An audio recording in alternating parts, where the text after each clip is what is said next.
just check. Alright. Soweto protest. On June 16, 1976, in South Africa, a group of inspired students gathered at the schools in a township called Soweto to protest against the decree that they study in language of Afrikaans. Why would students protest against studying in one of the official languages of their own country? The answer to this question is complicated. These students were Black South Africans, and even though Afrikaans was one of two official languages, it was not the first language. Afrikaans was spoken as the first language by the ruling white elite in South Africa. Many of these white South Africans were members of the National Party who believed that whites were superior to blacks. The loss of their apartheid government kept the races apart and consolidated wealth and power in the hands of the white minority. Apartheid even means separateness. Since most black South Africans spoke English instead of Afrikaans, these students saw an order to study in Afrikaans as an order to study in the language of their oppressor. Even students who were not politicized resented the fact that they were struggling in school because they could not understand the language very well, even though they could understand the material. On June 16th, the students marched toward the stadium where a peaceful rally had been planned. The group sang freedom songs and carrying signs grew to over 10,000. 50 policemen were charged with turning the students back. When tear gas and warning shots were unsuccessful at dispersing the students, the policemen began to fire into the ground. 2 students died that day from police gunfire, and hundreds of others were injured. People all over the country, outraged by the treatment of these students, joined in a massive uprising. The shootings in Soweto were the catalyst for protests that spread to over 100 cities in South Africa. For the older activists who have been fighting the apartheid government in South Africa for decades, this youth uprising brought new energy to the campaign. As young South Africans became involved in the protests, the movement to bring down apartheid grew stronger, though it would be nearly 20 years before apartheid ended. Questions yet? Right. Based on information in the passage, it can be inferred that the students in Soweto were motivated to organize the protest because effrontery, fortitude,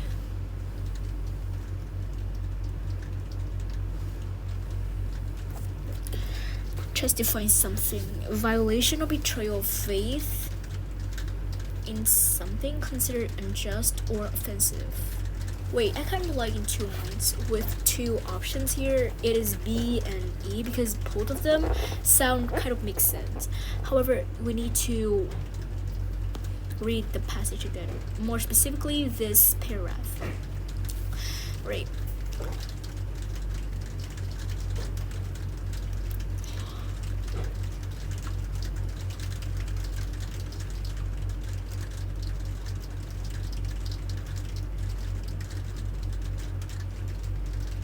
Resent. Object, I think.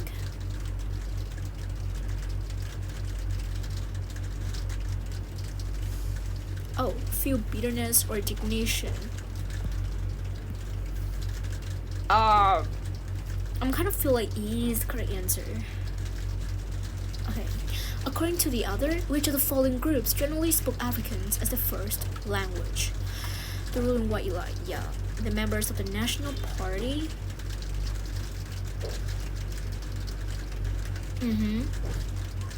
Wait. Okay, Black South African students, but I think it's 1 and 2. The other's attitude toward the students who protested in Soweto can best be described as adoring, perplexed, neutral.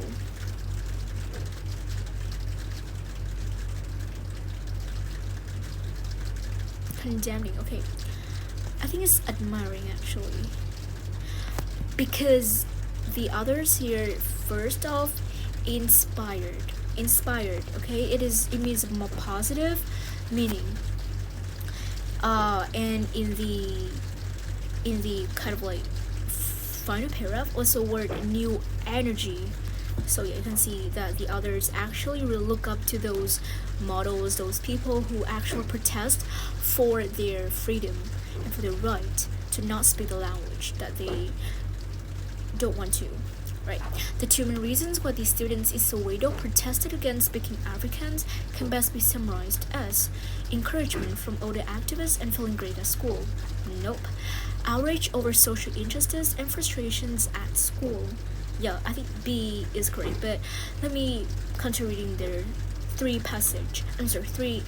options to see whether or not any kind of makes sense. Number 3, anger at the government and resentment of the teachers. Number 4, hatred of the police, and pressure from their families. Bitterness over reason, anger at the increased difficulty of school material. Oh wait, I think it's E. Yeah, it's E actually, because racism and material, not social justice. Yeah. Oh wait. Alright. My first prediction is correct, but because I kind of like overthought the option, it turned out to be incorrect. Whatever. To disperse the crowd of protesters, the police used rubber bullets. Let's see. Tear gas and warning shots, so 2 and 3. Rubber bullets? Is there any mention of rubber bullets? Actually, no.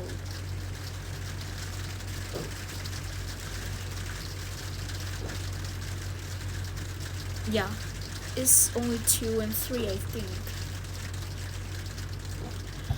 At the end of paragraph 3, the others write, the shootings in Soweto were the catalyst for protests that spread to over 100 cities in South Africa, as used in paragraph 3, which the following is an example of catalyst. Alright, I deeply understand this word, but let's see the cases here. A thunderstorm develops outside the Coliseum as the Tigers basketball team begins to mount a comeback against the favorite Eagles. No. A pea shoot sprouts in early spring, eventually grows to be over 4 feet high, and finally produces pea pods that can be baked. Nothing to do with catalyst.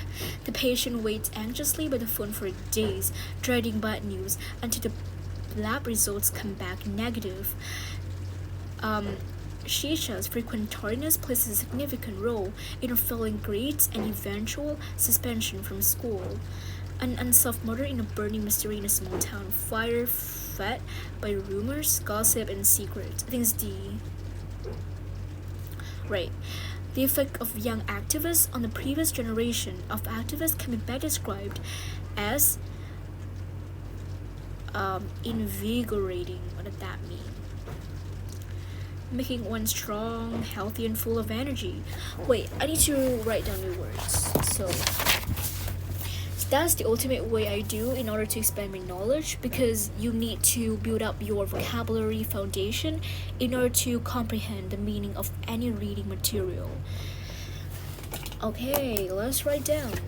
It's kind of like an interesting word to use, so I would definitely use it if I had the chance. So it is invigorating. Wait, let me check the pronunciation too. Cambridge Dictionary. Alright. This word is invigorating.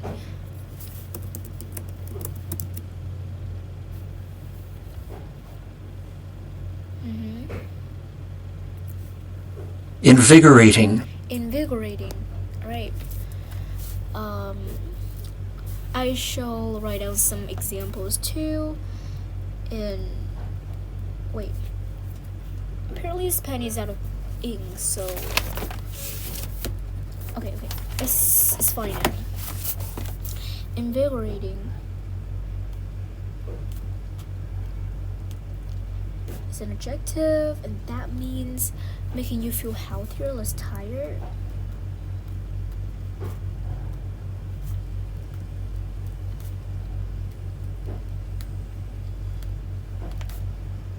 Less tired and more energetic.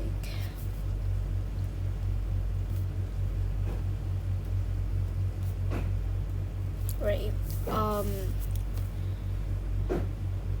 So I would write the second example. For example, the yoga postures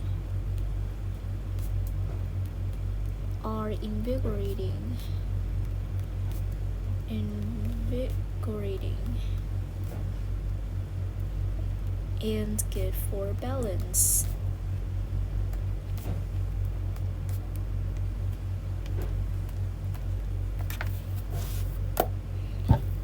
Okay, or the music was invigorating and fun. The music is invigorating and fun.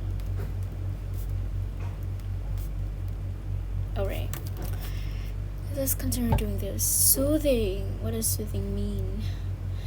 I kind of like A is correct, but yeah, having a gentle calming effect. Alright, let me write down too. It is a new word for me. Soothing. Do you want an example?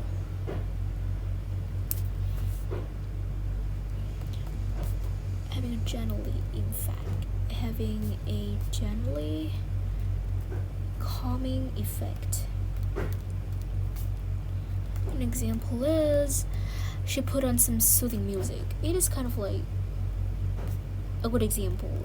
She put on some soothing music, some calming and relaxing music. Discouraging, ratifying. Đi này, gọi làm đi này, Hoàng làm xong rồi đấy. Cái siêu thị vẫn chưa xong hả con? Bảo gửi cho cái tài khoản cơ mà. Tài khoản đi thấy. Đâu? Xỏ ra. Rảnh à? Ủa sao Cô mày hỏi Hoài Anh rồi mà. Không, cô bảo cô gửi tài khoản đi thấy. Con vào tài khoản đi đây. Nhưng mà cái tài khoản đăng nhập ấy. Tài khoản đăng nhập nào cô mẹ Hoàng ở đấy đây. Con không phải. Bảo là tài khoản đăng nhập ấy. Chọn khóa học này, tìm hiểu này. Cô Thảo bảo chỉ có cái này thôi mà. Thế bạn ấy đăng nhập cái gì? Hỏi bạn tài khoản đăng nhập của bạn ấy là cái gì? Đây này, được cung cấp và tìm chọn được cung cấp cơ mà không có cung cấp. Mẹ thử hỏi bạn ấy đăng nhập tài khoản gì? Chỉ có đọc thứ 3, thứ 5 thôi. Sorry for the interruption. Chắc không đi nổi đâu. Tổ mày ra. Sorry for the interruption because, well, I am kind of like I have to do this. This is the new project with summer camp and it's all about coding actually, so yeah, I would do this later. Now I have to complete this first because it's way more important. It helped me to improve my reading comprehension. I think the due of it is this Sunday, so yeah. A Tale of Two Revolutions. Oh, I wonder what my progress is. In 10. Oh, this is not too bad. I think it's kind of okay actually. Alright, A Tale of Two Revolutions. Alright. It's kind of long, but I think it's fine. In the height of the Enlightenment, men influenced by the new political theories of the era launched two of the largest revolutions in history. These two conflicts on two separate continents were both initially successful in forming new forms of government, and yet the two conflicts, though merely a decade apart, had radically different conclusions. How the two wars inspired by more or less the same ideals end up so completely different? Why was the American Revolution largely a success and the French Revolution largely a failure? Historians have pointed to myriad reasons, far too various to be listed here. However, the most frequently cited are worth mentioning. For one, the American Revolution was far removed from the Old World. That is, since it was on a different continent, other European nations did not attempt to interfere with it. However, in the French Revolution, there were immediate cries for war from neighboring nations.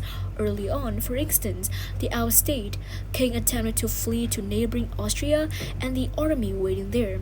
The newly formed French Republic also warred with Belgium, and a conflict with Britain loomed. Thus, the French had the burden not only of winning a revolution, but also defending it from outside.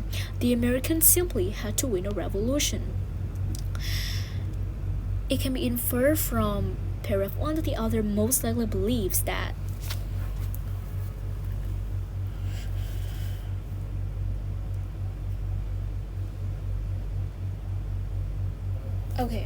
historians have not come to a conclusion about what separates the French and American revolutions. The French Revolution could have been just as successful as the American Revolution was. Nope, not exactly. Two events based on the same philosophy are generally not that common. Is a low point. Two events that are similar in one way ought to be similar in other ways.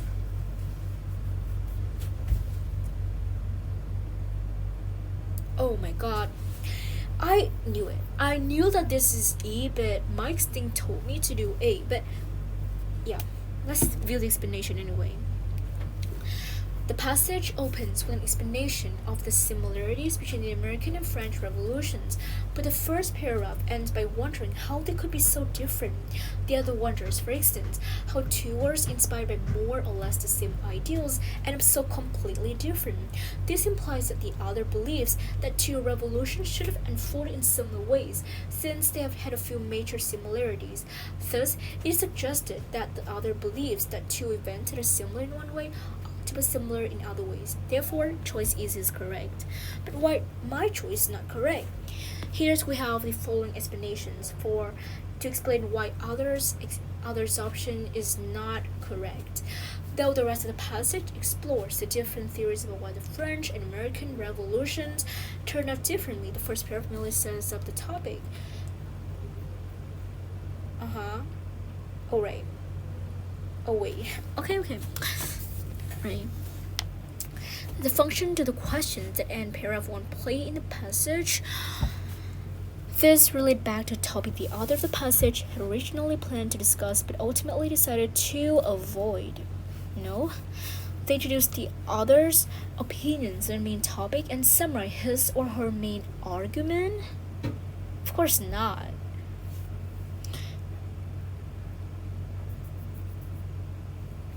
Though here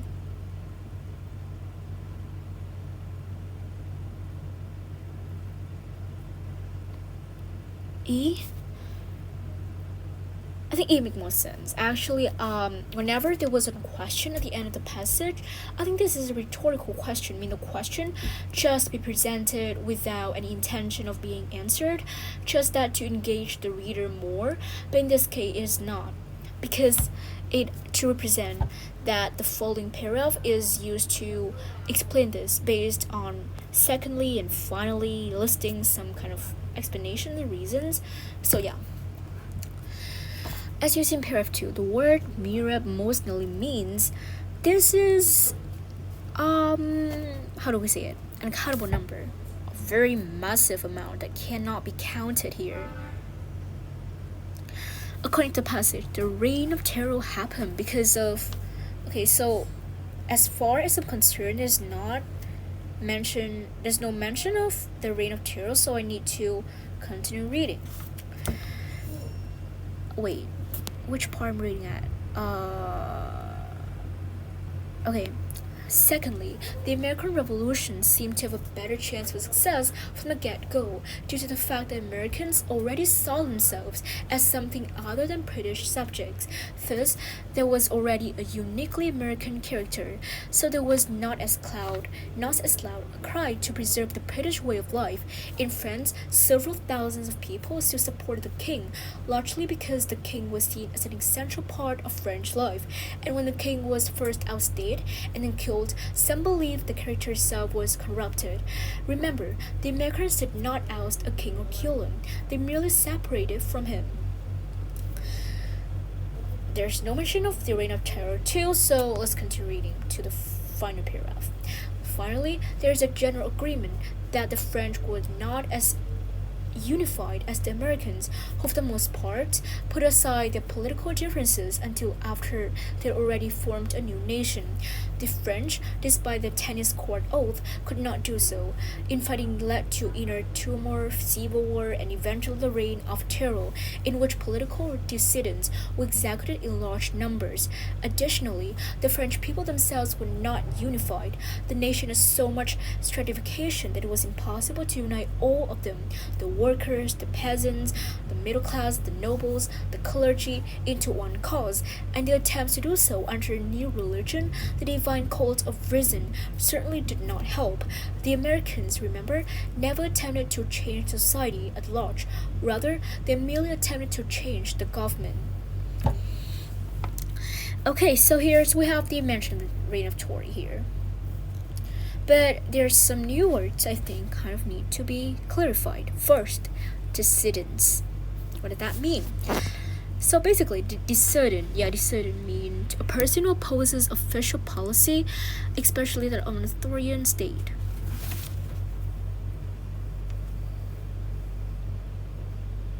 Turmoil, whatever it is. Turmoil, it means a state of great disturbance, confusion, or uncertainty. Happen because of certification, by the way, means arrangement of classification of something to different groups, right? No, it's not actually. Infighting in the American Revolution.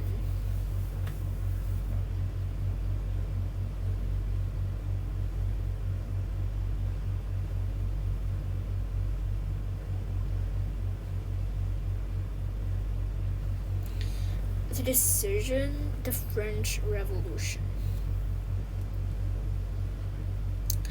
According to the author, which the following best summarize the most frequently said explanations historians give for why French and American revolutions did not turn out the same way. Locations relative to Europe, social equality in America, and the lack of unique French identity. Nope. Social unity among the Americans, social stratification among the French, and the character of the French and Americans in general. Nope.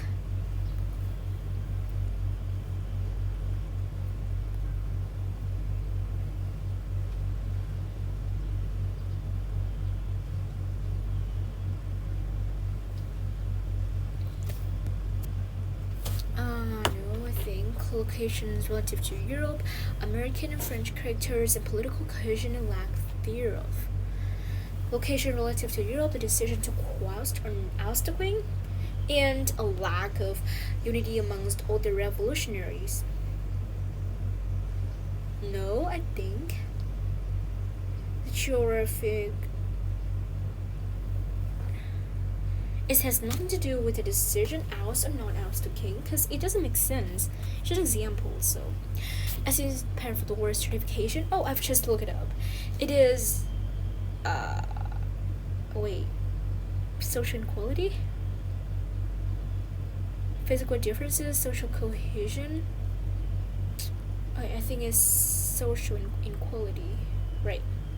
Thank you so much for bearing with me through this journey where we discover different passages in the reading passage. Asking questions. Oh, it sounds interesting, but I think that we will read this tomorrow. So stay tuned and see you next time. Bye.